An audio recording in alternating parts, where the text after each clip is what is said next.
سلام دوستان، حالتون چطوره؟ امیدوارم که حالتون خیلی خوب باشه. امروز میخوایم در مورد سوال کجا زندگی میکنی بپرسیم و اینکه چجوری میتونیم بهش جواب بدیم. پس با هم همراه باشید. برای پرسیدن سوال اینکه کجا زندگی میکنیم ما میتونیم بپرسیم Where do you live? Where do you live? Where do you live? Where do you live? اوکی؟ بچه‌ها where نیست، where درست تلفظش بکنید. Where do you live? Where do you live? کجا زندگی میکنید؟ اوکی؟ خب حالا ما میخوایم بهش جواب بدیم. میخوایم بگیم که من توی تهران زندگی میکنم. I live in تهران. I live in تهران. I live in. این حرف اضافه است برای live. I live in. من زندگی میکنم in تهران، در تهران. I live in تهران. I live in اصفهان. I live in مشهد. I live in تبریز. I live in I don't know. I live in blah blah blah. I live in علاوه شهرتون، توی هر شهری که زندگی میکنید. میخوام که اسم خیابون رو بگیم.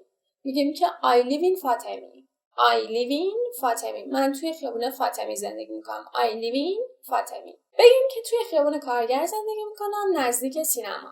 I live in کارگر near the cinema. I live in کارگر near the cinema. من توی خیابون کارگر زندگی میکنم. live زندگی کردن. near کنار، نزدیک the cinema کنار سینما.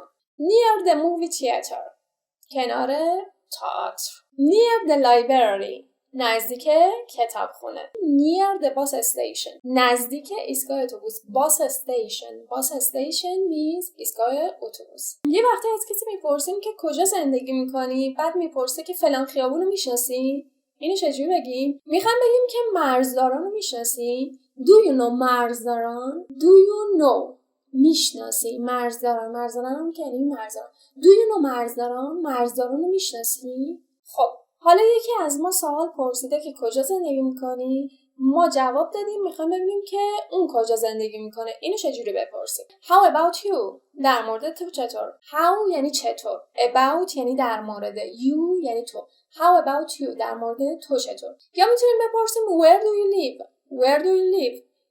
استرس اینجا روی کلمه you هستش. Where do you live؟